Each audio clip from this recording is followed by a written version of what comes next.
Universal FanFest is a brand new event that Universal Studios Hollywood is putting on.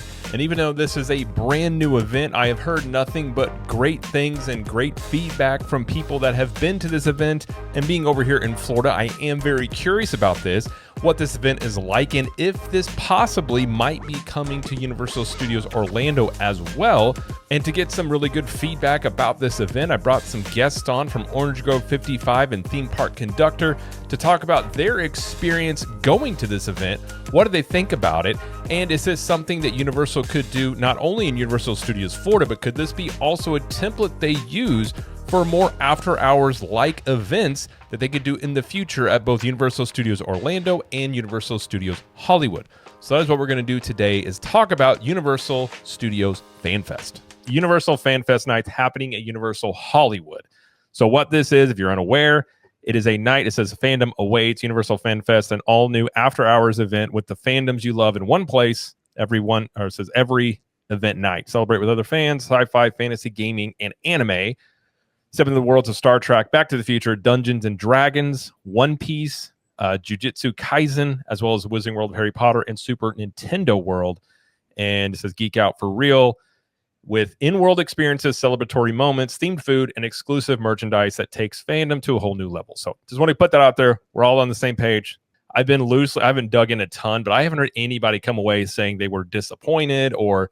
Because honestly, there's really nothing negative really to say about it. There are a few small little critique things that I could mention, which we'll get into it. But the overall of the event itself, a lot of those things you would think you would never think to see as a temporary limited after hours event, the way they had things set up.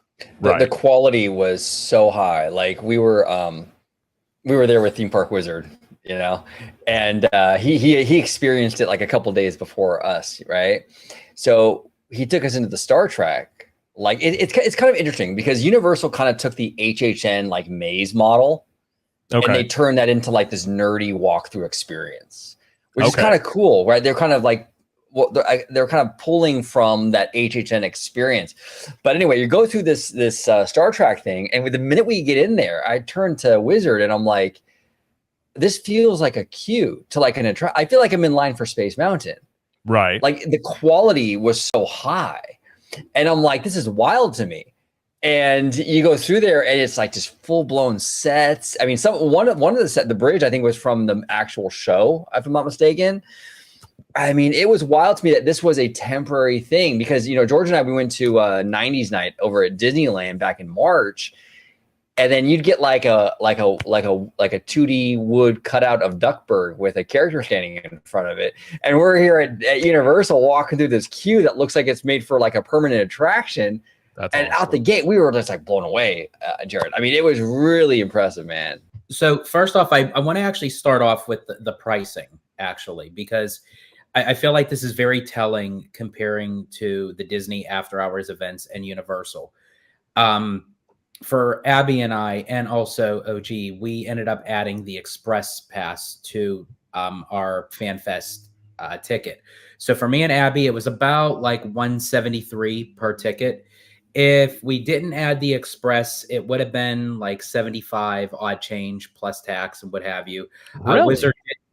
Wizard did tell us that if you're in the park and if you buy the ticket, I believe OG backed me up. I think it was like, he said it was like 50. Yeah, if you have like an AP and you're at the park that day, you can just upgrade or something and get the FanFest thing for $50 if you're already in there with your AP. I'm like, that's crazy to me. So it was $175 with the Express. Now, for comparison, we paid about $150 for Disney's 90s night. Mm-hmm. How long was this event? 7 hours. What? Okay. It went from it started at 7, George, until 2 in the morning. Yeah. Wow. So it's basically like so the Halloween Horror Nights model is almost like they just threw it on this. How long it is. Or basically my Saturday night, whatever comes first. Wow. Yeah. And 7 hours, just so we all can be on the same page, 7 hours is only if you're doing general admission. Now, if you're doing early entry, it's almost 8 hours. So it's an extra hour on top of that. Wow. Yeah. But the quality for what you get, like even if it wasn't express and it was just to say $175 right out the back, I would pay, of everything that I experienced, I would pay that amount. Yeah. Without thinking twice on. Honestly, I would pay that amount just to do the Back to the Future alone. I mean, that's kind of always. I mean, considering Disney just came out with the, what was it, Epcot dining package, that's $180 just to see Luminous for like finger foods and a couple of drinks. Like, I feel like honestly, I would like for someone to pay me $180 to not see Luminous. I was going to say the fact that it's to watch Luminous. I'm like, do they know this is not Happily Ever After? I'm confused by this, but wow, that right there. I mean, the value of that, if you paid $50 or $75, is insane. It was absolutely insane, Jared. I mean, and so out the gate, it was already impressive. And then when you first walk in, the first kind of like the first IP that they kind of like showcase is One Piece and the anime thing. And it was kind of crazy because we have a friend of Orange Coal 55. His name is Lucas Kim, and he's into like a lot of anime stuff. And he's been telling us for like probably the better part of a year now, like Disney should really jump on this anime thing. And I'm like, I was always a little bit like, I don't know if it's like big enough for like a Disney park experience. I'm not really sure. You know what? At least with One Piece, I have to eat crow, because we walked in there and the One Piece stuff was so popular. Everybody was rocking those like straw hats. I mean, right, George? It was crazy. I mean, I saw more One Piece stuff, more One Piece cosplays than anything Super Nintendo. I've seen more than any of the other IPs, more than Star Trek, anything. I mean, One Piece was winning the night. And then they had all these meet and greets set up with all the characters and stuff. And the lines were like crazy packed all night. One Piece is massive. I did not know it was that big in the US. I really didn't. I was shocked. Well, I was gonna jump on your train actually on that, because it's so funny, because I was walking past the DreamWorks Theater, saw all these lines, and then I thought, okay, I'm gonna go into the Universal store, see what merch they have. I kid you the freak not, no joke. The merch, as soon as the event opened, okay, half of it was already sold by the time the first hour of the event of the first night. I kid you not. Then I actually asked the team member, I said, are you guys going to put out any new One Piece merch, like restock and all that? They're like, no, we're going to wait until the event starts. We're not even going to even restock it in the morning. We're just going to leave it as it is, clean it up, leave it as it is. That's how fast the merch was flying for that IP. But you know what? And I commend Universal for doing that, because honestly, no offense to Disney would just put it out just to say, okay, we're selling the stuff and we're making the money back, where they're not really thinking about the people that actually paid for the tickets to get that merch. Speaking of the comparisons, because it's inevitable, right? And 90s Night was the last event that we went to. Well, at least I went to with George. This was like back in March. But one of my biggest criticisms with 90s Night was like everything was kind of behind that velvet rope, right? So if you want to meet Darkwing, you got to get in line like 2 hours before the event starts, and all that nonsense, right? Well, here at Universal with FanFest, there was none of that. I mean, it was like you go down to Hill Valley and they have the Marty and Doc and George McFly all walking around interacting with people. It wasn't like this like contrived, like hard thing to get to. Everything was available to people. And that was one of my biggest critiques with the Disney event. So, I mean, it was just run very, very well, So in this, from what I saw of clips, like say Back to the Future, they were like reenacting moments from the movies, like with the actors. Because the actors they had, by the way, they almost looked like they seemed like the ones from the movie. Like they were very well casted, like people playing these characters. Oh yeah, the Leah Thompson character was like, I was telling George, like spot on. Like you would do a double take if you saw her walking like at the mall or something. You'd be like, whoa, is that Leah Thompson? She was so spot on. The Marty was perfect. It was great. And yeah, man, I mean, it's crazy. Like, they had all these characters walking around, very interactive. We had our friend Theme Park Wizard with us, and Biff and him were kind of having a little bit of an exchange. He was kind of picking on Wizard, and Wizard was kind of throwing it back at him and stuff. It was a lot of fun. And it didn't feel like where like the Disney events, it feels very much like you're in line for this thing, and it's like this very contrived sort of thing, and it's like you waste all your time like in these lines. With this thing, it felt like you can get everything done. There's plenty of character interactions that you don't have to wait in line for. So yeah, I was really impressed. I really was. To add to that as well, the way I saw it as well, and Back to the Future is a perfect example, like OG is talking about. There was sometimes the best way to run an event, and this just proves it, is not to have it organized. Just kind of let everyone free roam and do what they may. And Back to the Future, that one section alone, along with all the other meet and greets, all in the lower lot, upper lot, everything, it ran perfectly. Disney, like OG said, because I've done the after hour events with Oogie Boogie Bash. You got Star Wars Night. It feels like it's so organized. Like you have to check your watch, you have to check your phone, you have to see what meet and greets meeting here and this and at FanFest. You didn't have to do that. You just had to know where things were at, and that's about it. So So in the time allotted, did you feel like you could get everything done that you wanted to? Oh, 100%. Absolutely. Absolutely. We had what was it? I think we had like 2 hours. We didn't even stay all the way till 2 a.m. But we got everything done and then some, and we still had like 2 hours left over. And a lot of people said, referencing Back to the Future, a lot of people I talked to roaming around said they could have spent all 7 hours in the Back to the Future area. I kid you not, Jared. I could see that. So was Back to the Future the most popular thing? Oh yeah. I think.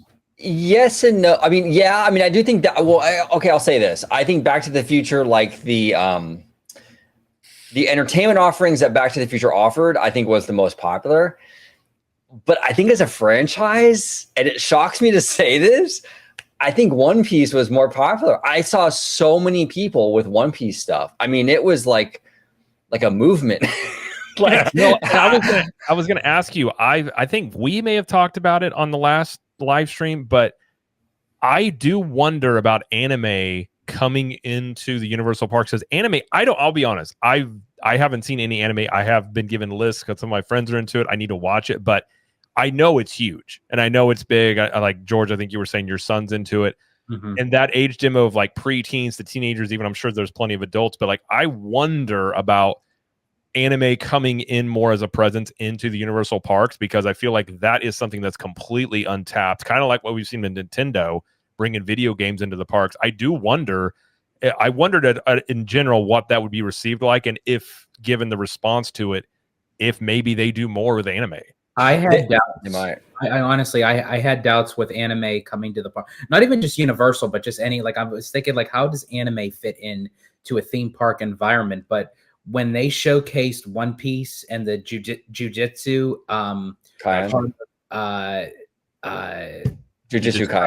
Kaisen, yes, for FanFest, I can see a permanent mark on like anything anime. As I said, my son is a huge fan of Demon Slayer, and it's like all these kids watch these shows, and I watch a piece of it. I don't know what the hell's going on, but apparently like they know what it is. But especially for Universal, because they already sell anime merch, because I know my son bought some Demon Slayer stuff at City Walk down in Orlando. So they already kind of have a presence there. But now with the testing of the waters with FanFest, I can definitely see something of anime in a permanent like land or attraction, or because the demand for it was all the hype. It was very high, and Leon Soaps in the chat says, One Piece is one of the most popular anime. It's not surprising that it drew a lot of people in. Yeah, I mean, Leon, it is very popular amongst anime fans. I was just surprised there was that much like crossover, I guess. Like I didn't know if it would translate into that theme park experience very well, and it did. Like the fans showed up in droves. That could be the next big thing we see, and I think that I mean, if you look at comic book sales, most of it is propped up by anime or not anime. There's a term for it. The Japanese comic industry, essentially. It's such a big thing. I could completely see it, and it would get a demographic that everybody loves, which is that younger demo that's all into this stuff that would drag their parents with them to go to Universal to check these things out if they had a One Piece area or meet and greet or something like that. Oh, 100%. And Universal would be the company to do it. I can't see Disney going into the anime thing for some reason, but I think Universal, especially with the numbers they're probably seeing with this One Piece stuff and the Jujutsu Kaisen, I'm sure they're looking at these numbers going, okay, you know, what can we do here? Because it's enormously popular, and it'd be cool actually to kind of have this stuff out there. Do you think that they are using FanFest nights as a kind of survey of guest interest in these bringing these franchises into the park on a more permanent basis? Yes, because that's a great way, first off, to figure out what people are into. You can do it on the cheap-ish to be able to do that, and then you get real data back about it. And I love the concept of these, and I do wonder, like, we know Universal's doing that year-round haunted house out in Vegas of like basically taking their proven model of Halloween Horror Nights and applying it to different things. I find that very interesting because you could do that in all sorts of things. Like FanFest nights, you could do it on specific, like you could do a Back to the Future thing if you wanted. Like you could get really specific with it if you wanted to. I 100% believe that. And I also believe by Universal, at least Hollywood, I don't know if Orlando will get into it. I'm sure they will at some point. But the fact that we're already done with the first weekend, the opening weekend of FanFest, and it's having this much reaction, I could see this event coming back annually every single year. Just like Horror Nights, just like Grinchmas, just like every other event they have during the year. You know, and again, this is another great opportunity that doesn't really take that much, you know, expense. I'm sure there was expense, but not to the point where they're building a whole land. Well, and it provides an opportunity for Universal. Like obviously the HHN thing is enormously popular for them during Halloween, and then they got the Christmas Grinchmas stuff. But now they have this FanFest concept that they can do in the spring. Oh yeah, and you know, so and they can use and borrow from that HHN model to sort of do this stuff, and it's honestly brilliant. It really is brilliant. Well, and like you were saying, you felt like you had time to do everything. One thing, and I think it's by design of how they kind of approach it. Like say Disney, when they do parties or after hours events, they give you so many things, and I think it's so they can sell more tickets. Where you can't do everything during the party. Like if you go to a Christmas party or Halloween party, they purposely make it where there's no way you could do all the things that they have set up all over the park, and so it adds this sort of level of stress to it where you're like, okay, you got to pick and choose, and if this is down, like it kind of makes you feel frantic. But I like the idea you guys were saying you had plenty of time. You had 7 hours to do all this stuff. You feel like you could get it all done. You could really enjoy it. Like I like the idea of an event like that where you don't feel this, like you're saying, looking at your phone, where's the next thing I'm going to? Oh, we got to get here. Like where you can just sit there and like, I want to interact with Marty McFly and I want to see Doc do stuff like that.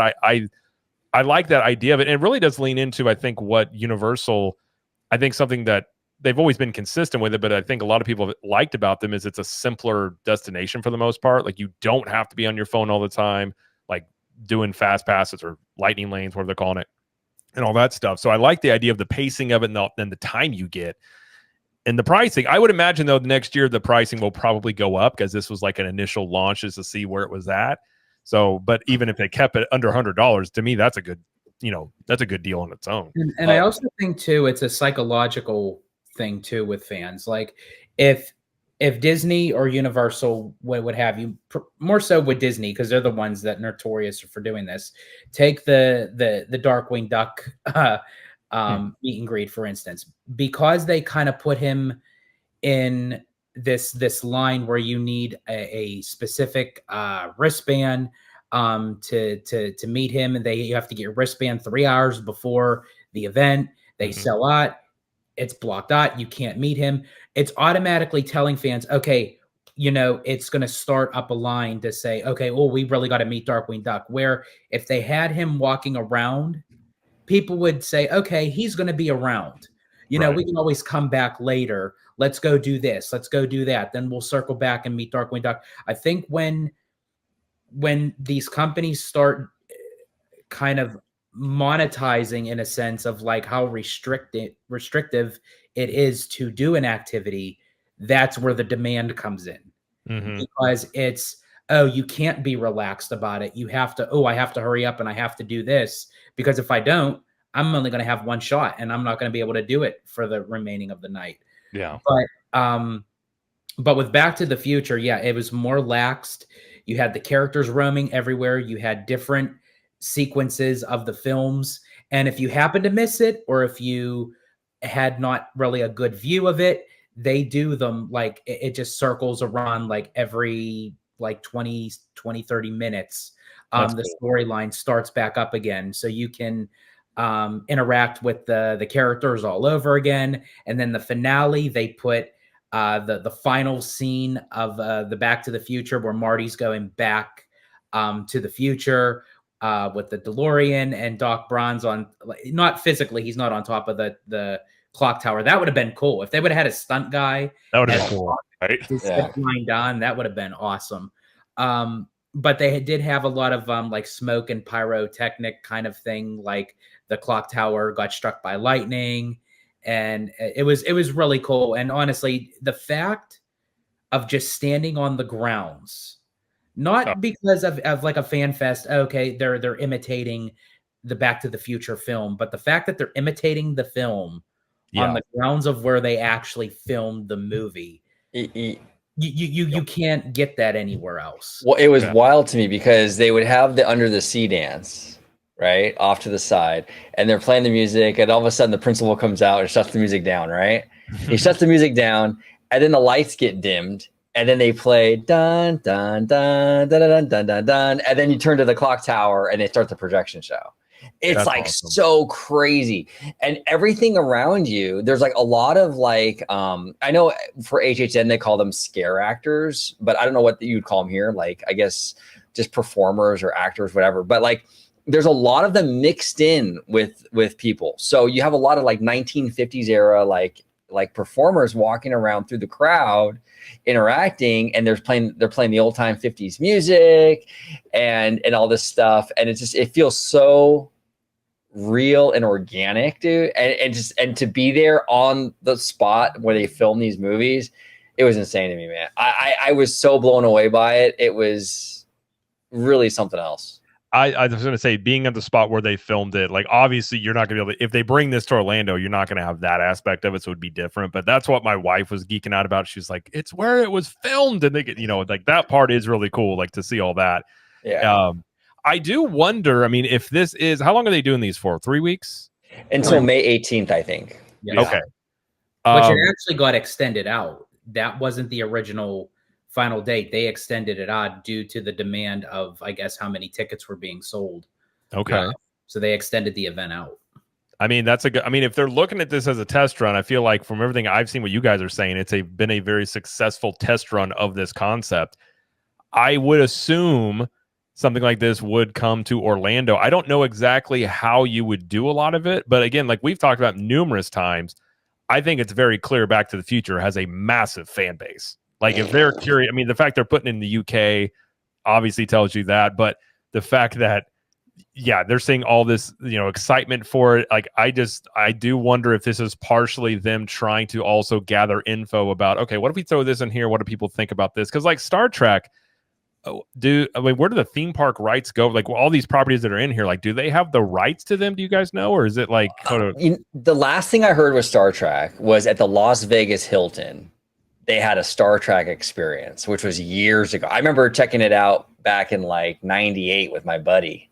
Like, I don't think it's even there anymore. Okay. But I don't know, like now, I'm not really sure. But I mean, it would be great if Universal can like grab those rights. They did a fantastic job with that maze, Yeah. So, I mean, to do a permanent attraction would be awesome. They utilize the real actual set pieces Yes, they used for the Star Trek series. So they got to utilize the actual set pieces. Wow.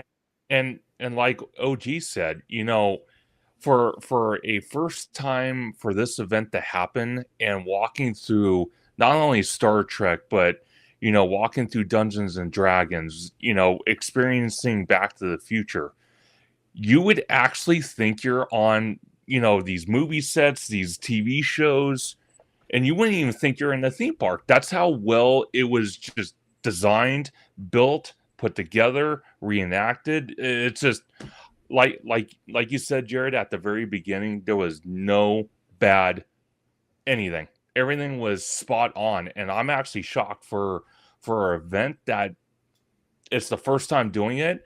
And to quote Back to the Future just for a second, I think it was a brilliant idea to bring Back to the Future, you know, coinciding with the 40th anniversary of Back to the Future. Yeah. So why not? Yeah. It was perfect.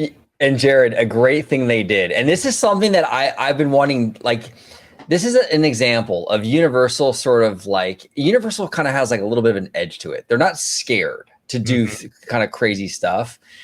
And this is something that Disney would never do. And I wish they would do some stuff like this, but we have our Back to the Future ride got replaced by the Simpsons, but I think yours did as well in Florida. Yeah. But at FanFest, this is really funny. They have you have the big building, the big Simpsons show building, and they actually project the Back to the Future logo. They did. Oh, I did. Yeah, I did see that. Yeah. On the building itself. Yeah. That's so fun. I mean, because that's like, you know, I don't know. I thought it was really, really cool to do that for the fandom. And it's sort of like such an edgier kind of thing. You know, I can't imagine Disney ever pulling something like that. Don't forget meeting Einstein the dog. We actually did get to meet that's cool. Einstein. Yeah. And I tell you what, like what they did was, which was so unique, because obviously you can't keep a dog out for, you know, very long. You have to keep swapping them out. So they actually had 2 dogs that they kept rotating. But what was unique was you had the Einstein from the past and you had the Einstein from the future. Oh, that's cool.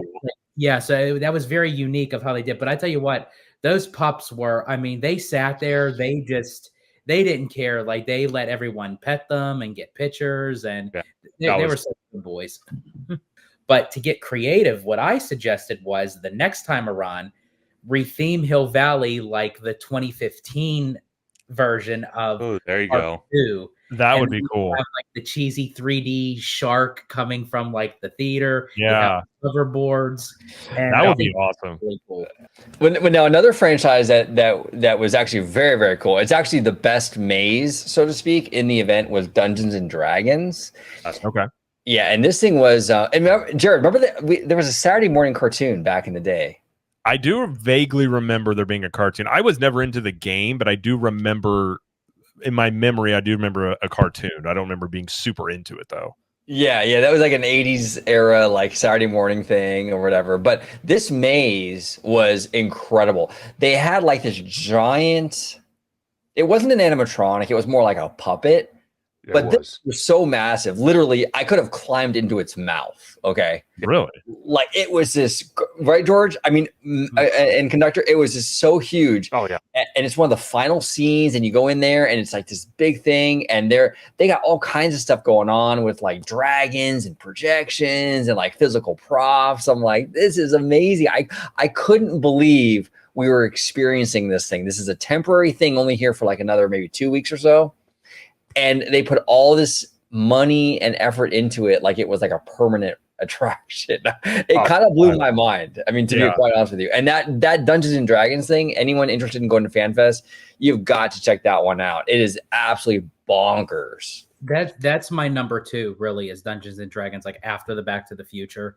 I absolutely love of how they incorporated a storyline in the short amount of time of the walkthrough attraction. It is all the costuming and like little smoke and pyrotechnic scenes, and the huge, like I guess it was like a silhouette of like a dragon up on top of like it looked like a vinyl tent that was like above you, but it was like so much technology that was put into this. Well, this dragon was a projection on the tent, the vinyl tent above you. It would blow fire, but then like there would actually be real fire effects like in the room with you. So it would like interact with like the scene. So the dragon would fly around, blow fire, and then you would see smoke coming out of the corner and stuff.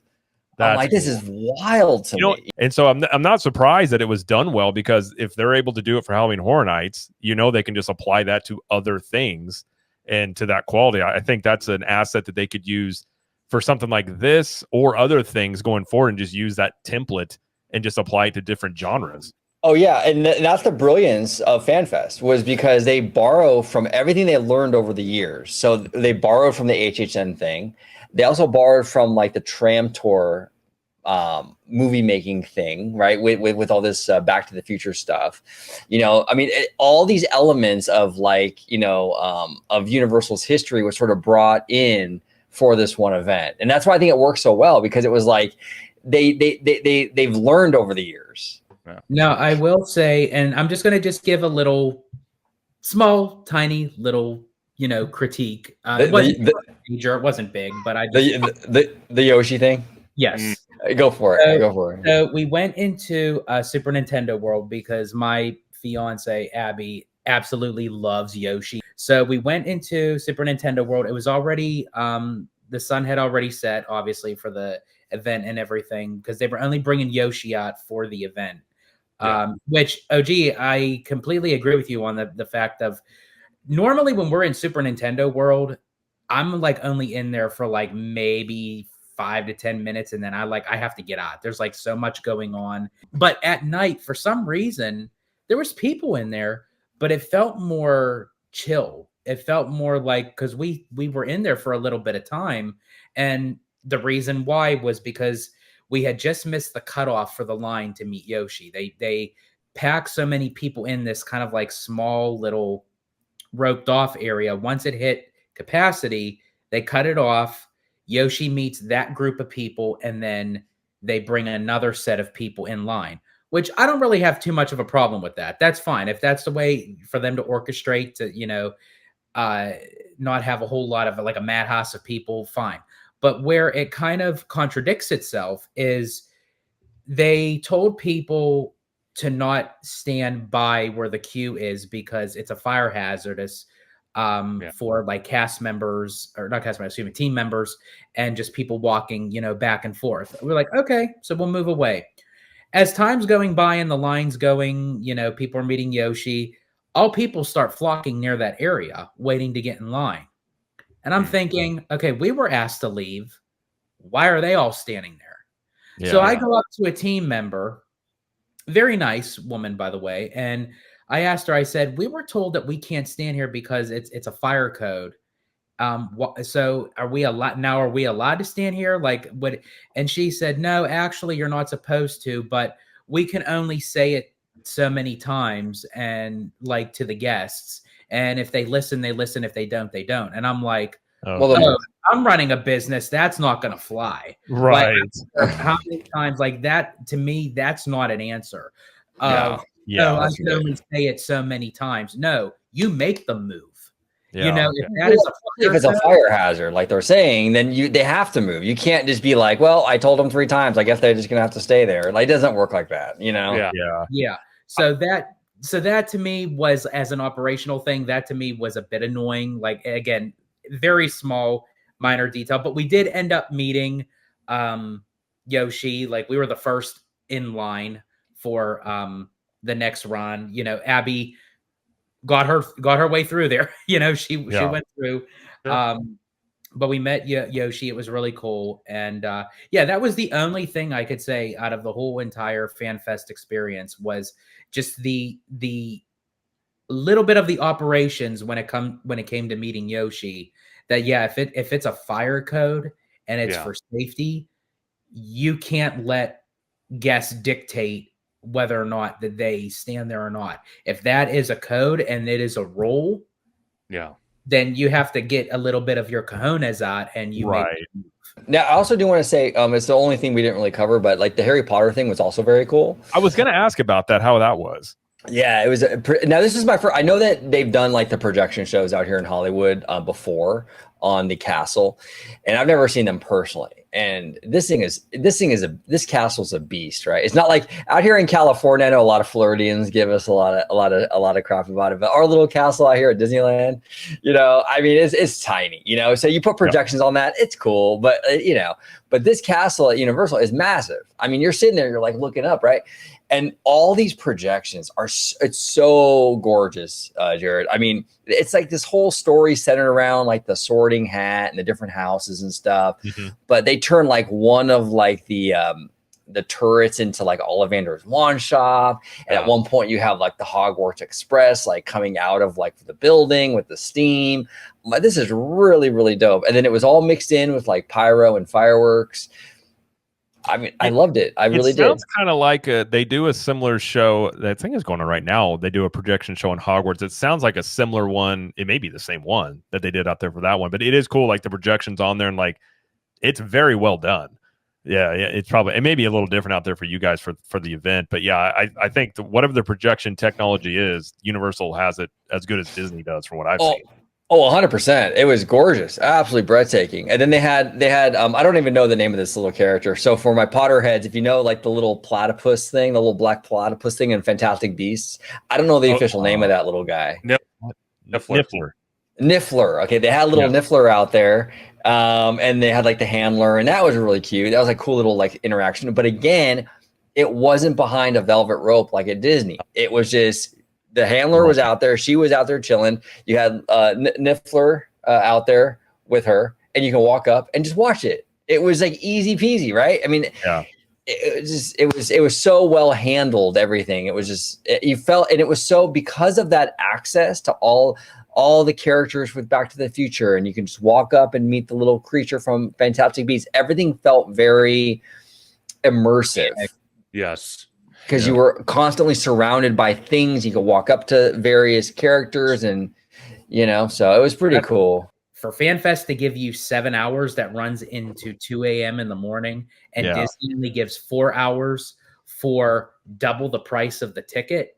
I don't know about that. I'm telling you. And then it was crazy because you had all these like nerdy things, right? You got like the One Piece, and you got the Star Trek stuff and the Back to the Future stuff. But then they would also have like areas like on the lower lot with like a DJ. Yeah. So you can like dance and like chill there. And it was just such a fun vibe. Like I told Theme Park Wizard, because he was the one who got us our tickets. He's a travel agent, and he got us our tickets and stuff. And I was like, I might have to do this again, man. Like I might have to go back before they close it out. I really want to experience it again. Mm-hmm. Yeah, I probably am going to as well. But all in all, for FanFest, for me, out of 10, which is very rare because I don't think I've ever rated something this high, I give it a 9.9. Wow, fair. Like literally the only negative thing was that Yoshi operation thing with the line. That was it. I can't think of it. Yeah, I can't think of it. First event, that's not too bad considering it's like a brand new thing. Theme park conductor, what would you give it at a 1 to 10? I think I'm going to go with George. I'm going to do a 9.9. We are the only Universal park to have a Yoshi meet and greet. We are the very first park to have that. That is pretty cool. Yeah. It is. And bring that to when they add Yoshi to like the regular meet and greets. I've always figured Yoshi and Bowser would make a lot of sense. Yes. Yeah, and actually, our friend Theme Park Wizard was saying that this is actually he's going to stick around. Yeah. Oh, okay. That's good. Yeah, right. He's going to stick around. So that's pretty cool. It's very smart for Universal. Like if they were going to bring him in anyway, like why not give him like his world premiere? Like FanFest. Like that was wasn't there, and then there were different colored Yoshis, right? They had blue and pink and blue, pink, and green. OG, what is your ranking for FanFest? Yeah, I'm in the same boat as these two gentlemen. I mean, it was my only thing was that Yoshi thing. I mean, everything else was like perfect. I haven't been able to stop talking about this thing since we went on Sunday. I absolutely loved it. I mean, I was so impressed by it. And this is actually the second event that I've done for Universal, after hours event, that I felt this way, because I felt the same way after HHN. So didn't we, OG? I gave that a solid 10.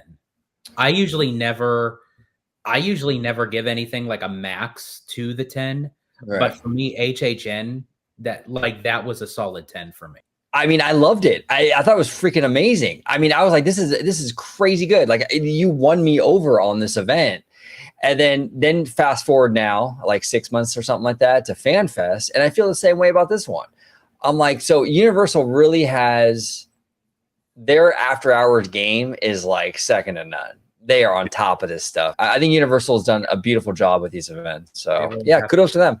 I hope they expand it, because like I've from what you guys are saying, what I've seen online, I haven't seen anybody say, yeah, it wasn't good. I haven't even heard anybody be like lukewarm about it. I've just seen nothing but really positive things. Yeah, it's amazing. It's absolutely amazing. I hope you guys get it in Florida.